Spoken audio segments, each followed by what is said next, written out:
just 1 year under Tinubu, we have had more cases of attacks on the press than in the first year of any civilian president in Nigeria's history. At the moment, thugs are chasing the press away from the protest ground.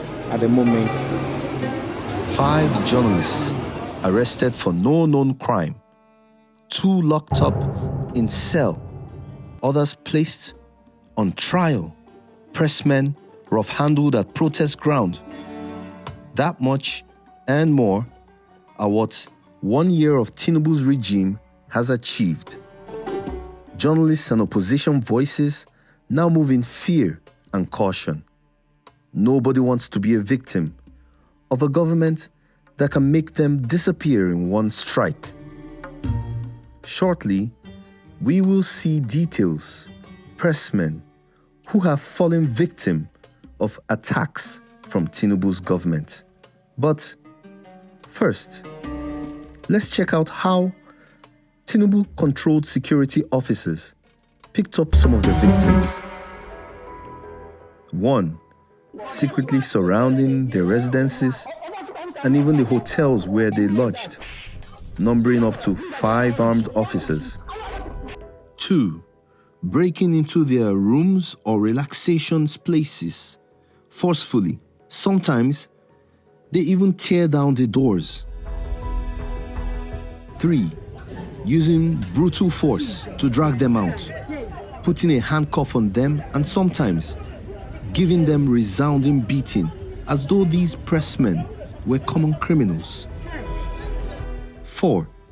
Picking them up at airports upon returning to Nigeria. 5. Ransacking their private spaces and forcefully accessing their private properties such as their cell phones and laptops. In case you're not aware, all these 5 approaches are illegal and infringe on the fundamental rights of these pressmen. So, who has fallen victim of attacks from the security officers under Tinubu's government? 1. Bristol, Tabono Bieferi. On August 24, 2024, the Nigerian police admitted taking Bristol, Tabono Bieferi into custody more than 2 weeks after his disappearance. He was abducted from his hotel room in Port Harcourt by the police, dressed in plain clothes. They detained him without food for 6 days and subjected him to physical and mental torture. But PDOM Nigeria is not the only journalist who has been whisked away in such a brutal fashion since. There are more.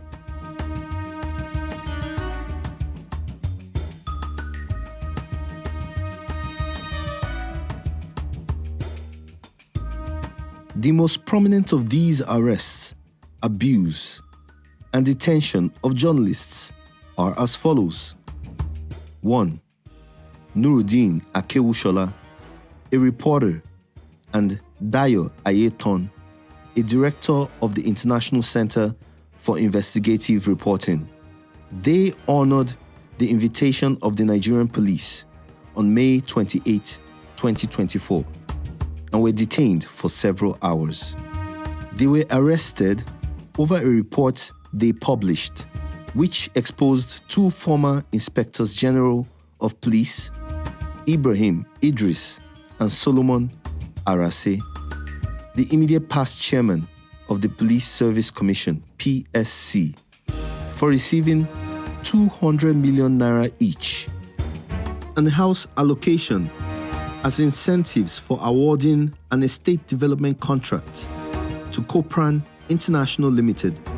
The land was initially meant to be used as police barracks. 2. Madu Onuora, the publisher and editor-in-chief of Global Upfront newspapers, was arrested in his home in Abuja by 10 armed police officers in the presence of his family.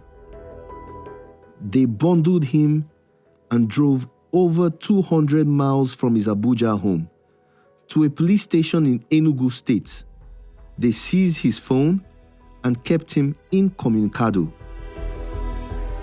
3. Daniel Ojukwu, an investigative reporter working for FIJ, was abducted by the Intelligence Response Team, IRT, of the Inspector General of Police. 3 days after being reported missing, the police disclosed that Ojukwu was being held at the State Criminal Investigation Department, SCID, in Kpanti, Lagos, and was being transferred to Abuja on the orders of the Inspection General, the police chief, Segun Olatunji. Then they put me inside the aircraft, and then he took off. I was still, handcuffed and blindfolded, and the aircraft took off. And after a while, we landed in Abuja.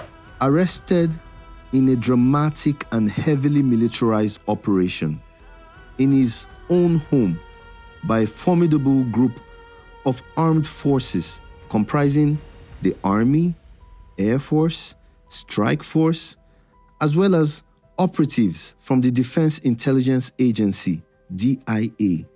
The colonel who led the team now handed me over to the officer in charge on duty there, who immediately, stripped me of all my clothes.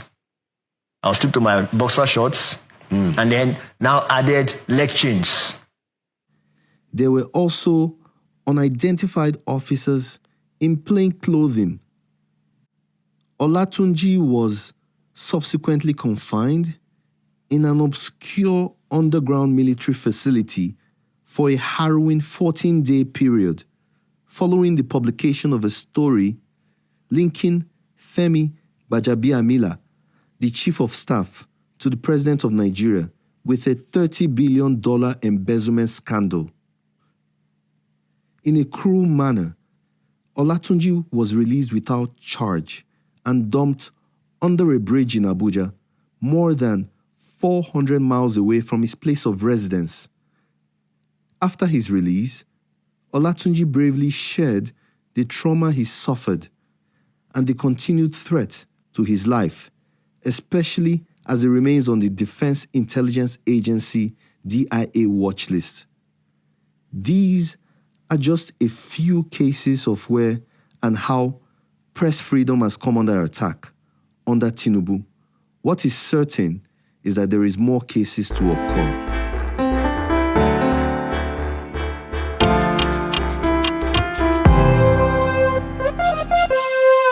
Free Life Media.